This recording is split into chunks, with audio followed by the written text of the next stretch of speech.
Hello everyone. BPSC mentor के YouTube channel में आपका स्वागत है। इस वीडियो में हम लोग 38वीं बीपीएससी से 66वीं बीपीएससी तक जितने भी पॉलिटी के प्रश्न पूछे गए हैं उन सभी को डिस्कस करेंगे। हमारे चैनल पर घटना चक्र पूर्वावलोकन का बीपीएससी का सीरीज चलाया जा रहा है, जिसका लिंक डिस्क्रिप्शन में दिया गया है, तो वहाँ जाकर आप लोग देख सकते हैं। तो चलिए वीडियो की शुरुआत करते हैं। और अब तक हमारे चैनल को सब्सक्राइब नहीं किया तो प्लीज़ इसे सब्सक्राइब कर दीजिएगा, ताकि हमें और भी वीडियोस बनाने का मोटिवेशन मिलता रहे। पहला प्रश्न है, संविधान को 26 जनवरी के दिन लागू करने का निर्णय इसलिए लिया गया क्योंकि। तो इसका सही उत्तर हो जाएगा ऑप्शन ए। कांग्रेस ने इस तिथि को 1930 में स्वतंत्रता दिवस के रूप में मनाया था। भारतीय राष्ट्रीय कांग्रेस के लाहौर अधिवेशन 1929 में पूर्ण स्वराज की घोषणा की गई थी तथा 26 जनवरी 1930 को स्वतंत्रता दिवस के रूप में मनाए जाने का संकल्प लिया गया था और आज़ादी के पूर्व 26 जनवरी को स्वतंत्रता दिवस के रूप में मनाया जाता रहा। स्वतंत्रता प्राप्ति के पश्चात 26 जनवरी की तिथि को अस्मरणीय बनाने हेतु भारतीय संविधान को पूर्णतः 26 जनवरी 1950 को लागू किया गया और तब से प्रत्येक वर्ष 26 जनवरी को गणतंत्र दिवस के रूप में मनाया जाने लगा। अगला प्रश्न है, भारतीय संविधान में शामिल हैं। तो इसका सही उत्तर हो जाएगा ऑप्शन ए। 395 अनुच्छेद, 22 भाग और 12 अनुसूचियां। भारतीय संविधान में लगभग 450 अनुच्छेद हैं, परंतु यह सभी मूल अनुच्छेद के उपखंड के रूप में है। मूल संविधान में 8 अनुसूचियां थीं, जबकि वर्तमान में 12 अनुसूचियां हो गई हैं। अगला प्रश्न है, भारतीय संविधान में है तो कितने हैं? 395 अनुच्छेद हैं। अगला प्रश्न है, मिलान करें संघीय सूची, राज्य सूची और समवर्ती सूची। संघीय सूची में 97 प्रविष्टियां, राज्य सूची में 66 प्रविष्टियां तथा समवर्ती सूची में 47 प्रविष्टियां हैं। तो इसका सही उत्तर हो जाएगा ऑप्शन बी। और इन सूचियों का वर्णन हमारे संविधान के 7वीं अनुसूची में वर्णित है, संघ सूची, राज्य सूची और समवर्ती सूची के रूप में। अगला प्रश्न है, निम्न शब्दों पर विचार करें। समाजवादी, प्रजातांत्रिक, सार्वभौमिक एवं धर्मनिरपेक्ष। सही शब्दों को विचारानुसार क्रम दीजिए। तो इसका सही उत्तर हो जाएगा ऑप्शन ए। भारतीय संविधान की प्रस्तावना में भारत को एक सार्वभौम, समाजवादी, धर्मनिरपेक्ष, प्रजातांत्रिक गणतंत्र के रूप में घोषित किया गया है। उल्लेखनीय है कि भारतीय संविधान में पंथ निरपेक्ष शब्द का उल्लेख नहीं किया गया था, परंतु 42वें संविधान संशोधन 1976 के द्वारा भारतीय संविधान की प्रस्तावना में 3 शब्द जोड़े गए, समाजवादी, पंथ निरपेक्ष एवं अखंडता। अगला प्रश्न है, भारतीय संविधान की प्रस्तावना में समाजवादी शब्द किस संशोधन के तहत जोड़ा गया? तो जैसा कि अभी मैंने बताया, 42वां संविधान संशोधन 1976 के द्वारा। अगर चैनल पर पहली बार आए हैं तो प्लीज़ इसे सब्सक्राइब कर दीजिएगा और बीपीएससी घटना चक्र पूर्वावलोकन के और भी वीडियोस का लिंक इस वीडियो के डिस्क्रिप्शन बॉक्स में दिया गया है, वहां जाकर आप लोग इसे देख सकते हैं। अगला प्रश्न है, एक नया राज्य बनाने में संवैधानिक संशोधन के लिए कैसा बहुमत चाहिए? तो इसका सही उत्तर हो जाएगा ऑप्शन ए, साधारण बहुमत। और नए राज्यों के गठन का प्रावधान अनुच्छेद 3 के अंतर्गत है। अगला प्रश्न है, उन मौलिक अधिकारों का चयन करें जो भारतीय नागरिकों को प्राप्त हैं परंतु गैर नागरिकों को नहीं है। तो इसका सही उत्तर हो जाएगा ऑप्शन ए, केवल 1 एवं 3। भाषण एवं अभिव्यक्ति की स्वतंत्रता एवं अल्पसंख्यकों के अधिकार, आर्टिकल 29 और 30 तथा भाषण एवं अभिव्यक्ति की स्वतंत्रता आर्टिकल 19(1)(a) में है। अनुच्छेद 15, 16, 19, 29 और 30 वैसे 5 मौलिक अधिकार हैं जो केवल भारतीयों को प्राप्त हैं। अगला प्रश्न है, उच्चतम न्यायालय की व्यवस्था अनुसार निजी भवनों के ऊपर राष्ट्रीय झंडे को फहराना किसके तहत हर नागरिक का मौलिक अधिकार है? तो इसका सही उत्तर हो जाएगा ऑप्शन बी, संविधान के अनुच्छेद 19(1)(a) के तहत। अगला प्रश्न है, भारतीय संविधान में संशोधन करके शिक्षा का अधिकार कब जोड़ा गया? 86वां संविधान संशोधन अधिनियम 2002 के द्वारा संविधान के भाग 3 में नया अनुच्छेद 21 को जोड़ा गया, जिसके अनुसार 6 से 14 वर्ष की आयु के सभी बालकों को निःशुल्क और अनिवार्य शिक्षा की व्यवस्था की गई। इस संबंध में शिक्षा का अधिकार अधिनियम 2009 संसद द्वारा पारित किया गया, जो 1 अप्रैल 2010 से लागू हुआ। इसका सही उत्तर हो जाएगा ऑप्शन ए, 1 अप्रैल 2010। अगला प्रश्न है, निम्न में से कौन सा एक मानव अधिकार भारतीय संविधान के अंतर्गत मौलिक अधिकार भी है? आर्टिकल 19(1)(a) के तहत सूचना का अधिकार तथा आर्टिकल 21(a) के तहत शिक्षा का अधिकार मौलिक अधिकार है। तो सही आंसर हो जाएगा ए तथा सी दोनों। अगला प्रश्न है, भारतीय संविधान के भाग 4 में दिए गए निर्देशित सिद्धांतों में निम्न में से कौन सा सूचीबद्ध है? तो इसका सही उत्तर हो जाएगा ऑप्शन बी, समान कार्य के लिए समान वेतन तथा समान नागरिक संहिता। समान नागरिक संहिता आर्टिकल 44 में है और समान कार्य के लिए समान वेतन का प्रावधान 39 घ में है। भारतीय संविधान के भाग 4 में नीति निर्देशक तत्वों का वर्णन है अनुच्छेद 36 से 51 तक। ठीक है। अगला प्रश्न है, भारत के संविधान में मौलिक कर्तव्य किस संविधान संशोधन द्वारा जोड़ा गया? तो इसका सही उत्तर हो जाएगा ऑप्शन बी, 42वें संविधान संशोधन द्वारा। सरदार स्वर्ण सिंह समिति की अनुशंसा पर भाग 4 क में अनुच्छेद 51 क के तहत जोड़ा गया। सरदार स्वर्ण सिंह समिति की अनुशंसा पर। ठीक है। नेक्स्ट क्वेश्चन है, भारत के राष्ट्रपति अपनी शक्तियों का प्रयोग करते हैं? तो इसका सही उत्तर हो जाएगा ऑप्शन ए, सीधे अथवा अपने अधीनस्थ अधिकारियों के द्वारा। भारतीय संविधान के अनुच्छेद 52 के अंतर्गत भारत का एक राष्ट्रपति होगा जिसमें संघ की समस्त कार्यपालिकाई शक्ति निहित होगी। वह इसका प्रयोग स्वयं अथवा अपने अधीनस्थ अधिकारियों के द्वारा करेगा। अगला प्रश्न है, यदि राष्ट्रपति एवं उपराष्ट्रपति का पद खाली हो तो भारत के राष्ट्रपति के पद पर कौन होता है? तो इसका सही उत्तर हो जाएगा ऑप्शन बी, भारत का मुख्य न्यायाधीश। और यदि भारत के मुख्य न्यायाधीश का भी पद खाली हो तो सर्वोच्च न्यायालय के वरिष्ठतम न्यायाधीश द्वारा भारत के राष्ट्रपति का पदभार संभाला जाएगा। अगला प्रश्न है, श्रीमती प्रतिभा पाटिल का भारतीय गणतंत्र के राष्ट्रपति के रूप में क्या क्रम था? तो इसका सही उत्तर हो जाएगा ऑप्शन डी, 13वां। 19 जुलाई 2007 को भारत के 13वें राष्ट्रपति चुनाव संपन्न हुए थे, जिसमें प्रतिभा देवी सिंह पाटिल ने व्यक्ति के अनुसार 12वें राष्ट्रपति के रूप में पद ग्रहण किया था, जबकि कार्यकाल अनुसार उनका क्रम 13वां था। अगला प्रश्न है, एक विधेयक जो संसद में प्रस्तुत किया जाता है कौन सी क्रिया के बाद अधिनियम बन जाता है? इसका सही उत्तर हो जाएगा ऑप्शन बी, जब राष्ट्रपति अपनी सहमति दे देता है। संविधान का अनुच्छेद 111 राष्ट्रपति की अनुमति से संबंधित है तथा अनुच्छेद 111 का प्रयोग करते हुए ही भारत का राष्ट्रपति वीटो शक्ति का भी इस्तेमाल करता है।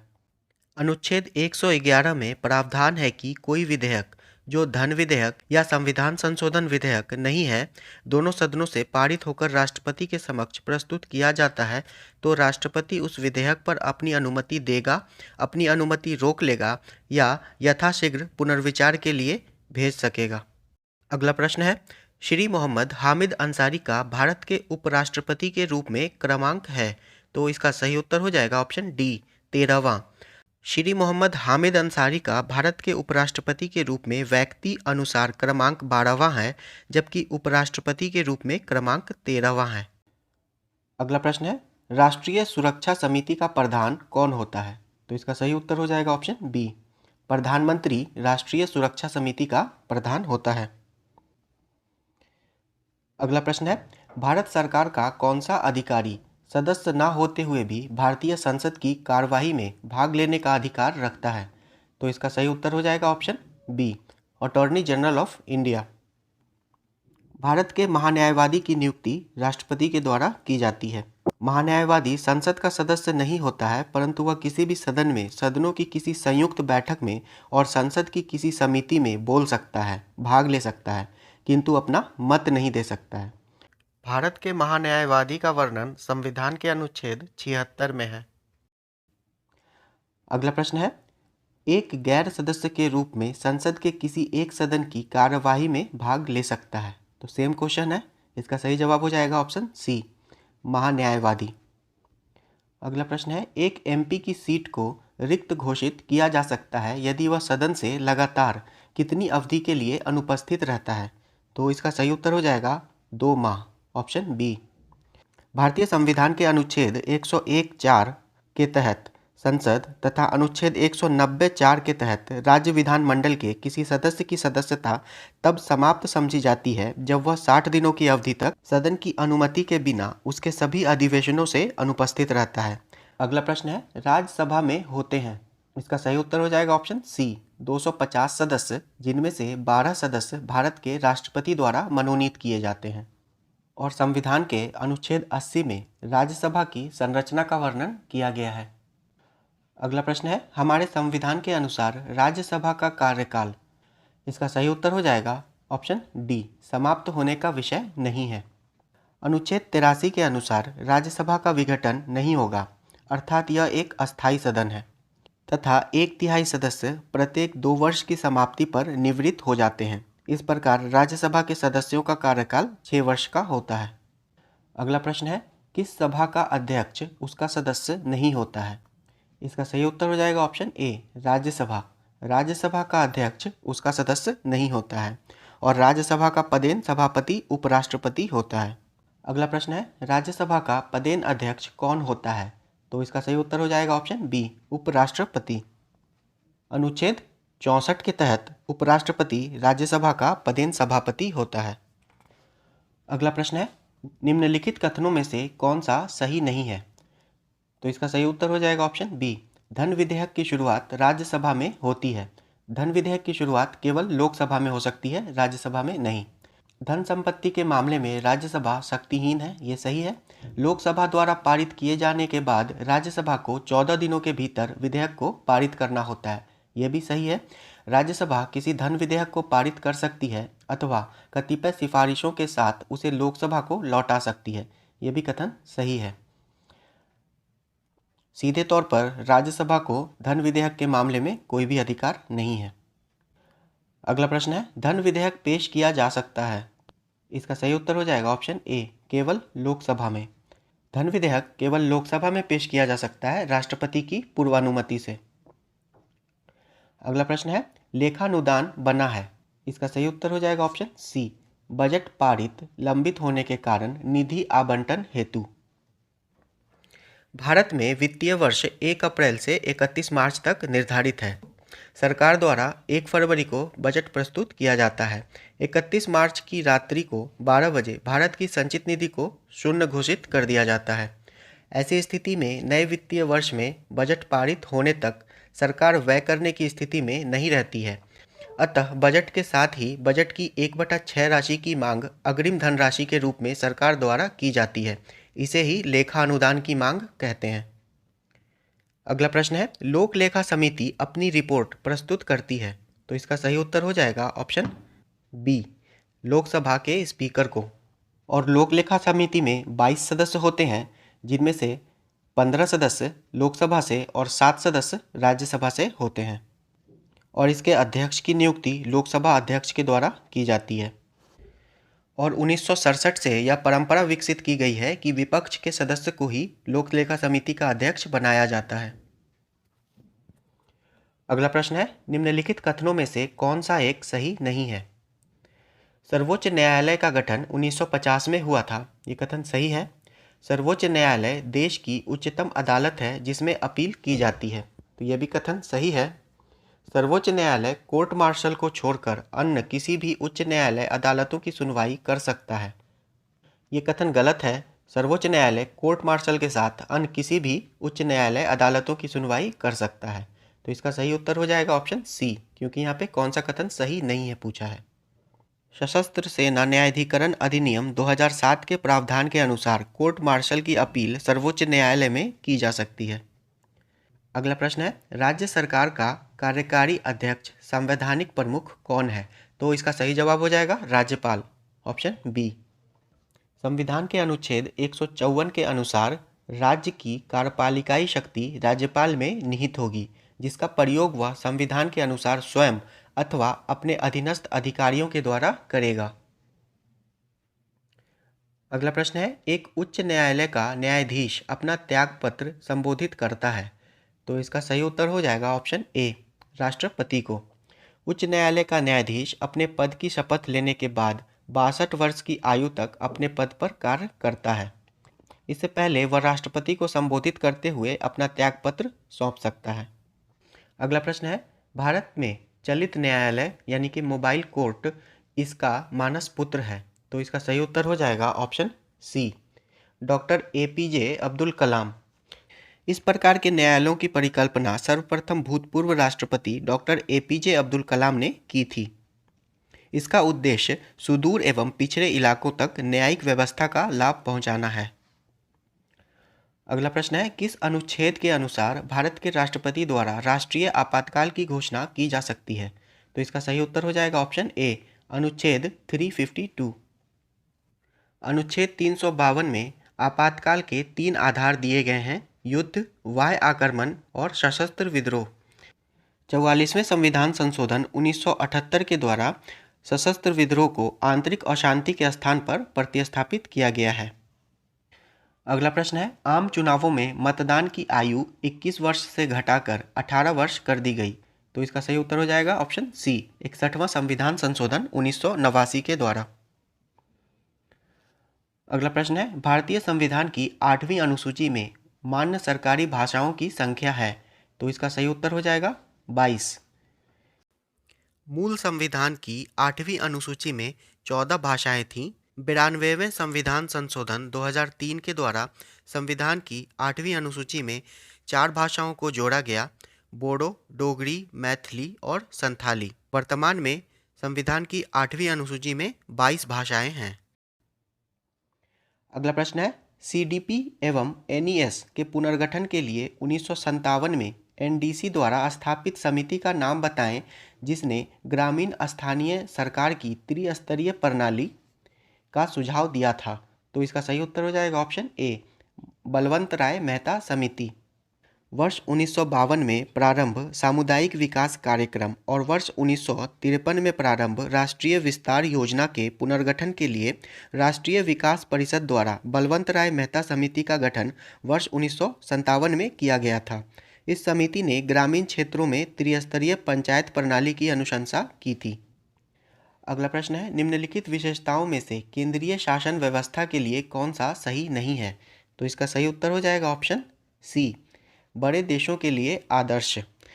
केंद्रीय शासन व्यवस्था त्वरित निर्णय, लचीलापन एवं कानून की एकरूपता का परिचायक है, परंतु यह छोटे देशों के लिए आदर्श व्यवस्था होती है, न कि बड़े देशों के लिए। अगला प्रश्न है, विकेंद्रीकरण प्रणाली की सिफारिश किसने की थी? तो इसका सही उत्तर हो जाएगा ऑप्शन सी, बलवंत राय मेहता ने। बलवंत राय मेहता ने 1957 में पंचायती राज पर अपनी सिफारिश प्रस्तुत की, जिसमें उन्होंने प्रजातांत्रिक विकेंद्रीकरण की सिफारिश की। इसके अनुसार 3 स्तरों पर पंचायत राज संस्थाओं का गठन होना था, जिला स्तर, ब्लॉक स्तर और ग्राम स्तर पर। अगला प्रश्न है, अशोक मेहता समिति ने निम्नलिखित की सिफारिश की। तो इसका सही उत्तर हो जाएगा ऑप्शन बी, पंचायती राज की द्विस्तरीय सरकार। वर्ष 1977 में गठित अशोक मेहता समिति ने अगस्त 1978 में अपनी रिपोर्ट प्रस्तुत की थी, जिसमें पंचायती राज्य के लिए त्रिस्तरीय प्रतिमान के स्थान पर द्विस्तरीय प्रतिमान की संतुति की गई थी। इसमें जनपद स्तर पर जिला परिषद तथा 15,000 से 20,000 जनसंख्या पर मंडल पंचायत के गठन का सुझाव दिया गया था। अगला प्रश्न है, ब्लॉक स्तर पर पंचायत समिति है तो क्या है? प्रशासनिक प्राधिकरण। ऑप्शन बी राइट आंसर हो जाएगा। ब्लॉक स्तर पर पंचायत समिति एक प्रशासनिक प्राधिकरण या प्रशासनिक प्राधिकारी है, जो ग्राम पंचायत और जिला पंचायत के बीच समन्वय एवं पर्यवेक्षक के रूप में कार्य करती है। अगला प्रश्न है, भारत में ब्लॉक स्तर पर बनी पंचायत समिति केवल है। तो इसका सही उत्तर हो जाएगा ऑप्शन डी, प्रशासनिक प्राधिकारी। यह क्वेश्चन रिपीट किया गया है, 2016 में भी पूछा गया था। अगला प्रश्न है, 14 अगस्त 2007 को संसद द्वारा भारतीय संविधान में संशोधन के उपरांत अब अनुसूचित जाति की सूची में जातियों की संख्या कितनी है? तो इसका सही उत्तर हो जाएगा ऑप्शन बी, 1206। 14 अगस्त 2007 को संसद द्वारा भारतीय संविधान में संशोधन के बाद अब अनुसूचित जाति की सूची में अनुसूचित जातियों की संख्या 1206 है। अगला प्रश्न है, निम्न में से कौन संयुक्त राष्ट्र की सुरक्षा परिषद का अस्थायी सदस्य नहीं है? तो इसका सही उत्तर हो जाएगा ऑप्शन ए, जर्मनी। संयुक्त राष्ट्र सुरक्षा परिषद में कुल 15 सदस्य होते हैं, जिनमें 5 सदस्य अस्थायी होते हैं। संयुक्त राज्य अमेरिका, ब्रिटेन, रूस, फ्रांस एवं चीन। शेष 10 अस्थायी सदस्य 2 वर्ष के कार्यकाल के लिए चुने जाते हैं। अगला प्रश्न है, एमनेस्टी इंटरनेशनल एक संगठन है जो जुड़ा है। तो इसका सही उत्तर हो जाएगा ऑप्शन बी, मानव अधिकारों के संरक्षण से। एमनेस्टी इंटरनेशनल एक विश्वव्यापी मानव अधिकार आंदोलन है। इसकी स्थापना 1961 में लंदन के एक बैरिस्टर पीटर बेनेंसन ने की थी। इसका मुख्यालय लंदन में है। अगला प्रश्न है, चीन की समाचार एजेंसी का क्या नाम है? इसका सही उत्तर हो जाएगा option C, new China news agency. अगला प्रश्न है, किस देश की सरकारी रिपोर्ट को येलो बुक कहा जाता है? तो इसका सही उत्तर हो जाएगा option A, France. Yellow book France सरकार की सरकारी रिपोर्ट है। अगला प्रश्न है, भारत के प्रथम विधि विश्वविद्यालय की स्थापना अगस्त 1987 में कहाँ हुई थी? तो इसका सही उत्तर हो जाएगा ऑप्शन सी, बेंगलुरु में। भारत के प्रथम विधि विश्वविद्यालय national law school of India की स्थापना 1987 में बेंगलुरु में हुई थी।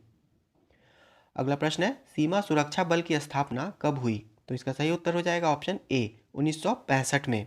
सीमा सुरक्षा बल यानी कि बॉर्डर सिक्योरिटी फोर्स का गठन 1 दिसंबर 1965 में किया गया, जो भारत तथा पड़ोसी देशों की सीमाओं पर तैनात किए जाते हैं। इसका मुख्यालय नई दिल्ली में है। अगला प्रश्न है, भारतीय संविधान को संविधान सभा द्वारा अंगीकृत किया गया था। तो इसका सही उत्तर हो जाएगा ऑप्शन ए, 26 नवंबर 1949 को। भारतीय संविधान को संविधान सभा द्वारा 26 नवंबर 1949 को अंगीकृत किया गया था तथा पूर्ण रूप से क्रियान्वित होने की तिथि 26 जनवरी 1950 है। अगला प्रश्न है, भारतीय संविधान दिवस मनाया जाता है। तो इसका सही उत्तर हो जाएगा ऑप्शन बी, 26 नवंबर को। 2016 में पूछा गया था। अगला प्रश्न है, भारतीय संविधान को अपनाया गया था। तो इसका सही उत्तर हो जाएगा ऑप्शन ए, संविधान सभा के द्वारा। अगला प्रश्न है, भारतीय संविधान की प्रस्तावना के सिलसिले में निम्नलिखित में से कौन सा क्रम सही है? तो इसका सही उत्तर हो जाएगा ऑप्शन डी, सार्वभौम, सत्ता संपन्न, समाजवादी, धर्मनिरपेक्ष, जनवादी, गणतंत्र। संविधान की प्रस्तावना में उल्लिखित शब्द हैं संपूर्ण प्रभुत्व संपन्न, समाजवादी, पंथनिरपेक्ष, लोकतंत्रात्मक, गणराज्य। और समाजवादी, पंथनिरपेक्ष तथा अखंडता को 42वें संविधान संशोधन 1976 के द्वारा जोड़ा गया था। अगला प्रश्न है, भारतीय संविधान की प्रस्तावना में भारत को किस रूप में घोषित किया गया है? तो इसका सही उत्तर हो जाएगा ऑप्शन सी, एक सार्वभौम, समाजवादी, धर्मनिरपेक्ष, प्रजातांत्रिक, गणतंत्र। अगला प्रश्न है, भारत में लौकिक सार्वभौमिकता है क्योंकि संविधान की प्रस्तावना आरंभ होती है। तो इसका सही उत्तर हो जाएगा ऑप्शन डी, हम भारत के लोग शब्द से। भारतीय संविधान की प्रस्तावना हम भारत के लोग शब्द से शुरू होती है, अतः भारत में लौकिक सार्वभौमिकता है। इसका अर्थ है जनता सर्वशक्तिमान है और किसी बाह्य सत्ता के अधीन नहीं है। अगला प्रश्न है, भारत में प्रजातंत्र इस तथ्य पर आधारित है कि?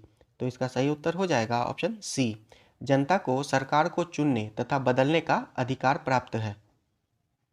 प्रजातंत्र का अर्थ है जनता का, जनता के लिए, जनता की सरकार, अर्थात लोगों को सरकार चुनने और बदलने का अधिकार होता है। भारत में भी प्रजातंत्र का यही आशय है। अगला प्रश्न है, भारतीय संविधान की प्रकृति क्या है? तो इसका सही उत्तर हो जाएगा ऑप्शन डी, प्रकृति में संघीय किंतु भावना में एकात्मक। भारतीय संविधान न तो शुद्ध रूप से संघात्मक है और न ही शुद्ध रूप से एकात्मक है, बल्कि प्रकृति में यह संघीय किंतु भावना में एकात्मक है। अगला प्रश्न है, भारतीय संविधान की 10वीं अनुसूची का संबंध है। तो इसका सही उत्तर हो जाएगा ऑप्शन डी, दल बदल विरोधी कानून से। भारतीय संविधान की 10वीं अनुसूची का संबंध दल बदल विरोधी कानून से है। इसे 52वां संविधान संशोधन 1985 के द्वारा जोड़ा गया था। अगला प्रश्न है, भूमि सुधार किसके विषयों के अंतर्गत है? तो इसका सही उत्तर हो जाएगा ऑप्शन सी, राज्य सूची। भूमि सुधार राज्य सूची का एक विषय है।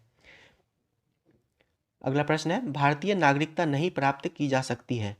तो इसका सही उत्तर हो जाएगा ऑप्शन डी, भारतीय बैंक में धन जमा करके। भारतीय नागरिकता अधिनियम 1955 द्वारा भारतीय नागरिकता निम्नलिखित तरीके से प्राप्त की जा सकती है: जन्म से, देशीकरण द्वारा, किसी भूभाग के भारत में सम्मिलित होने से तथा रजिस्ट्री के द्वारा। अगला प्रश्न है, नागरिकता संशोधन कानून कब पारित हुआ? तो इसका सही जवाब हो जाएगा ऑप्शन बी, 11 दिसंबर 2019 को। नागरिकता संशोधन विधेयक 2019 लोकसभा में 9 दिसंबर 2019 को प्रस्तुत किया गया। उसी तिथि को लोकसभा से पारित किया गया तथा 11 दिसंबर 2019 को यह राज्यसभा द्वारा भी पारित कर दिया गया। राष्ट्रपति ने इस विधेयक को 12 दिसंबर 2019 को मंजूरी प्रदान की और यह विधेयक अधिनियम बन गया। अगला प्रश्न है, विधि का नियम या कानून का अधिराज्य का मतलब क्या है? तो इसका सही उत्तर हो जाएगा ऑप्शन ए, सभी के लिए एक कानून और सभी के लिए एक न्यायतंत्र।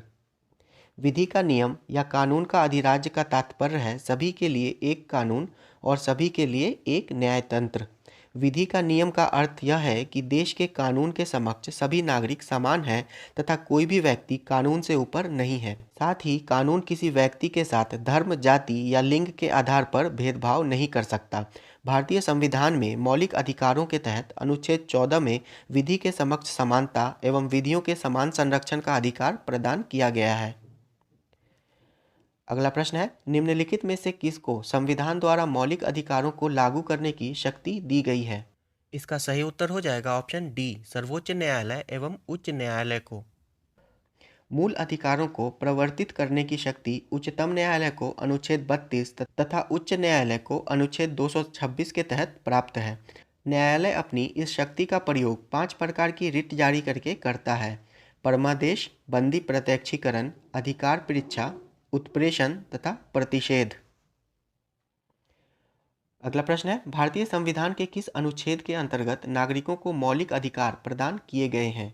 तो इसका सही उत्तर हो जाएगा ऑप्शन बी, अनुच्छेद 12 से 35 तक, और ये भाग 3 में है। और वर्तमान में कुल 6 मौलिक अधिकार प्रदान किए गए हैं। अगला प्रश्न है, भारत के संविधान का निम्नलिखित में से कौन सा अनुच्छेद प्रेस की स्वतंत्रता से संबंधित है? तो इसका सही उत्तर हो जाएगा ऑप्शन ए, अनुच्छेद 19।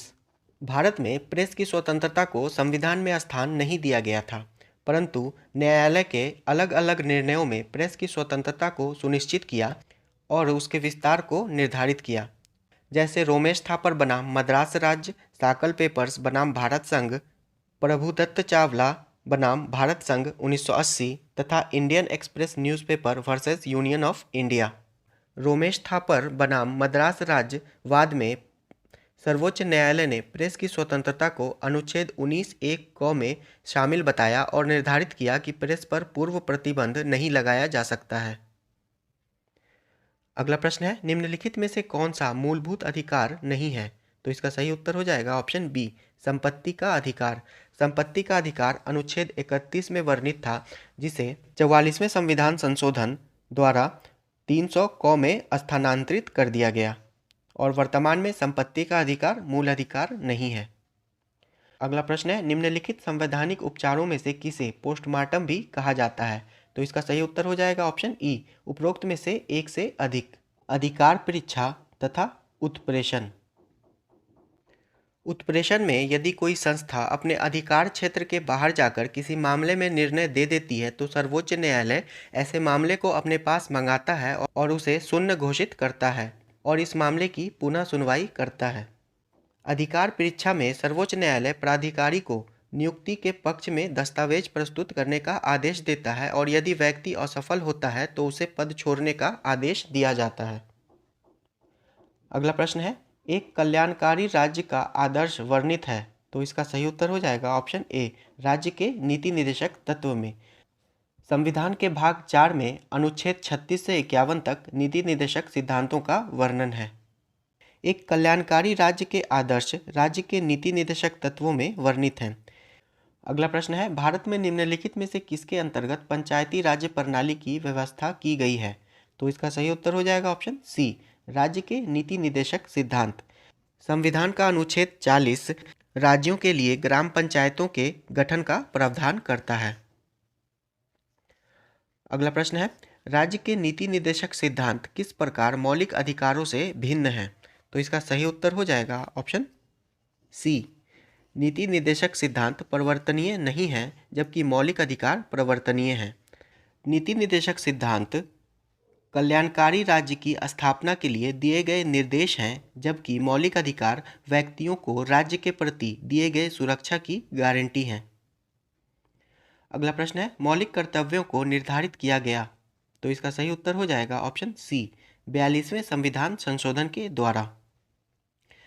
मौलिक कर्तव्यों को 42वें संविधान संशोधन के द्वारा संविधान में शामिल किया गया था और मौलिक कर्तव्य भाग 4 क एवं अनुच्छेद 51 क में शामिल है। मूलतः मौलिक कर्तव्यों की संख्या 10 थी, लेकिन 86वां संविधान संशोधन के द्वारा 11वां मौलिक कर्तव्य जोड़ा गया। वर्तमान में मौलिक कर्तव्यों की संख्या 11 है और मौलिक कर्तव्यों को सरदार स्वर्ण सिंह समिति की सिफारिश पर जोड़ा गया था। अगला प्रश्न है, 42वें संविधान संशोधन के 10 आचार आदेशों को किस नाम से जाना जाता है? तो इसका सही उत्तर हो जाएगा ऑप्शन बी, मौलिक कर्तव्य के नाम से। अगला प्रश्न है, निम्नलिखित में से भारत में मौलिक कर्तव्य कौन सा है? तो इसका सही उत्तर हो जाएगा ऑप्शन बी, हमारी मिलीजुली संस्कृति की समृद्ध विरासत को संरक्षित करना। न्यायपालिका से कार्यपालिका का पृथक्करण, ये अनुच्छेद 50 में है नीति निर्देशक सिद्धांतों के अंतर्गत। बच्चों के लिए मुफ्त व अनिवार्य शिक्षा, ये अनुच्छेद 21 क में है और ये मौलिक अधिकार है। छुआछूत की परंपरा को समाप्त करना, ये अनुच्छेद 17 में है और ये भी मौलिक अधिकारों के अंतर्गत है। अगला प्रश्न है, राष्ट्रपति संसद का हिस्सा नहीं होता है। संसद का हिस्सा होता है, संसद का हिस्सा होता है और संसद में बैठता है, संसद में वोट दे सकता है।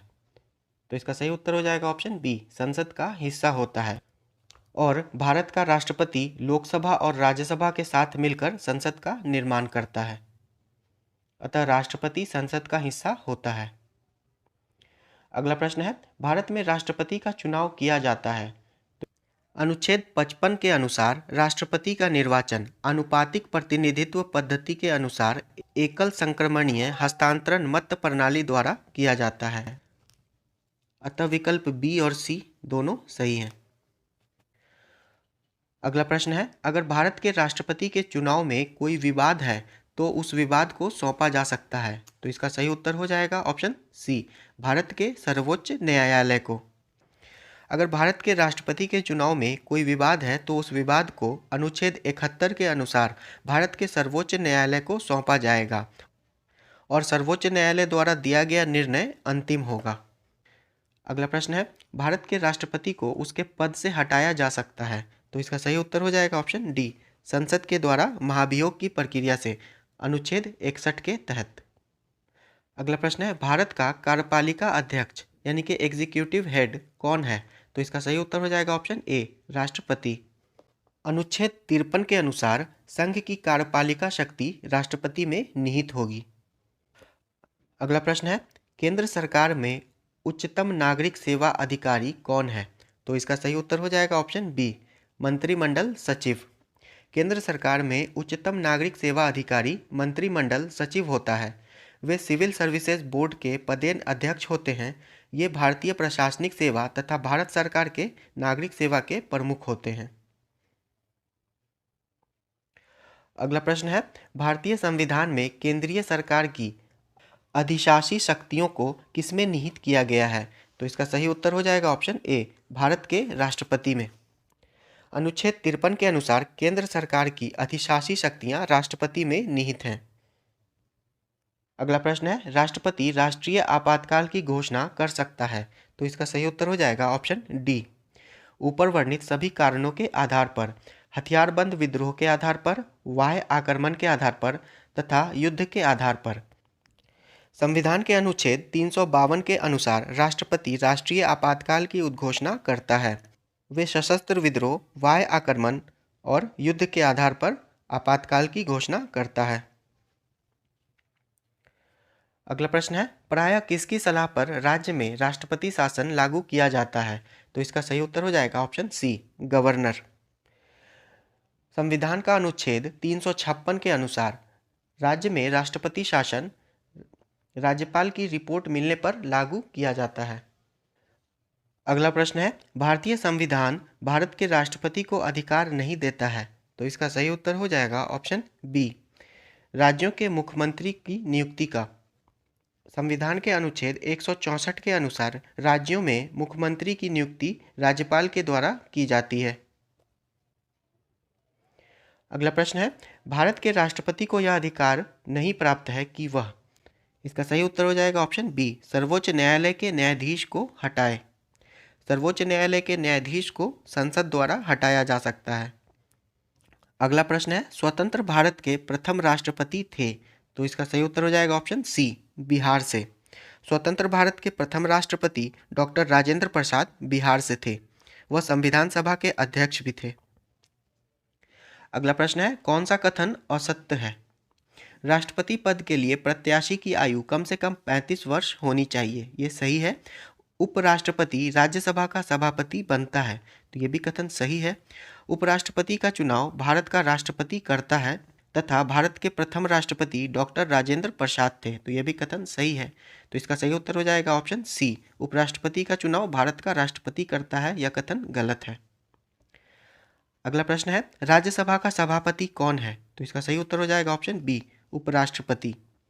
भारतीय संविधान के अनुच्छेद 64 तथा अनुच्छेद 89 के अनुसार उपराष्ट्रपति राज्यसभा का पदेन सभापति होता है। अगला प्रश्न है, भारत का प्रधानमंत्री मुख्य है, तो इसका सही उत्तर हो जाएगा ऑप्शन बी, केंद्रीय सरकार का। अनुच्छेद 74 के अनुसार राष्ट्रपति को सहायता और सलाह देने के लिए एक मंत्री परिषद होगी जिसका प्रधान प्रधानमंत्री होगा। अगला प्रश्न है, संघीय मंत्री परिषद के मंत्री उत्तरदायी होते हैं, तो इसका सही उत्तर हो जाएगा ऑप्शन डी, केवल लोकसभा के प्रति। संविधान के अनुच्छेद 75(2) के अनुसार संघीय मंत्री परिषद के मंत्री राष्ट्रपति के प्रसाद पर्यंत पद धारण करते हैं और अनुच्छेद 75(3) के अनुसार मंत्री परिषद सामूहिक रूप से लोकसभा के प्रति उत्तरदायी होती है। अगला प्रश्न है, मंत्री परिषद उत्तरदायी होती है, तो इसका सही उत्तर हो जाएगा लोकसभा के प्रति। अगला प्रश्न है, भारतीय राजनीतिक व्यवस्था में कार्यपालिका के अधीन रहकर कार्य करती है, तो इसका सही उत्तर हो जाएगा ऑप्शन बी, विधायिका। भारत में संसदात्मक शासन प्रणाली अपनाई गई है। भारतीय राजनीतिक व्यवस्था में कार्यपालिका विधायिका के अधीन रहकर कार्य करती है, क्योंकि कार्यपालिका का गठन विधायिका के सदस्यों के द्वारा ही किया जाता है। अगला प्रश्न है, सरकार की संसदीय व्यवस्था के विषय में निम्नलिखित में से कौन सा वक्तव्य सही है? इसका सही उत्तर हो जाएगा ऑप्शन ई, उपरोक्त में से कोई नहीं। कार्यपालिका विधायिका के प्रति उत्तरदायी होती है। अगला प्रश्न है, भारत का प्रधानमंत्री किसके प्रति जवाबदेह है? तो इसका सही उत्तर हो जाएगा ऑप्शन सी, लोकसभा के प्रति। भारतीय संविधान के अनुच्छेद 75 के अनुसार मंत्रिपरिषद सामूहिक रूप से लोकसभा के प्रति उत्तरदायी होती है। चूंकि प्रधानमंत्री मंत्रिपरिषद का प्रमुख होता है, अतः वह भी लोकसभा के प्रति ही उत्तरदायी होता है। अगला प्रश्न है, संविधान में मंत्रिमंडल शब्द का एक ही बार प्रयोग हुआ है, तो इसका सही उत्तर हो जाएगा अनुच्छेद 352 में, ऑप्शन ए। संविधान में मंत्रिमंडल शब्द का प्रयोग केवल एक बार अनुच्छेद 352 के खंड 3 में किया गया है। इसके अनुसार राष्ट्रपति आपातकाल की उद्घोषणा तभी कर सकेगा जब मंत्रिमंडल उसे लिखित रूप से ऐसा करने को कहेगी। अगला प्रश्न है, भारत सरकार को कानूनी विषयों पर कौन परामर्श देता है? तो इसका सही उत्तर हो जाएगा ऑप्शन ए, अटॉर्नी जनरल।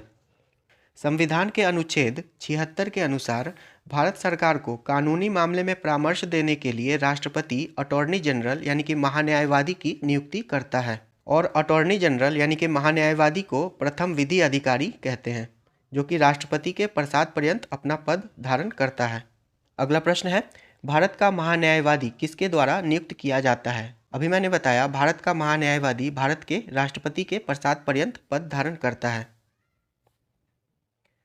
अगला प्रश्न है, कानूनी विषयों पर राज्य सरकार को कौन परामर्श देता है? तो इसका सही उत्तर हो जाएगा ऑप्शन बी, एडवोकेट जनरल। कानूनी विषयों पर राज्य सरकार को परामर्श देने के लिए एडवोकेट जनरल यानी कि महाधिवक्ता की नियुक्ति की जाती है अनुच्छेद 165 के अंतर्गत, और महाधिवक्ता की नियुक्ति राज्यपाल के द्वारा की जाती है और वह राज्यपाल के प्रसाद पर्यंत पद धारण करता है। अगला प्रश्न है, आज़ादी के बाद भाषा के आधार पर भारत के राज्यों का पुनर्गठन किस वर्ष हुआ? तो इसका सही उत्तर हो जाएगा ऑप्शन सी, 1956 में। आज़ादी के बाद भारत में राज्य पुनर्गठन अधिनियम 1956 पारित किया गया, जिसमें भाषा के आधार पर राज्यों का पुनर्गठन का प्रावधान किया गया।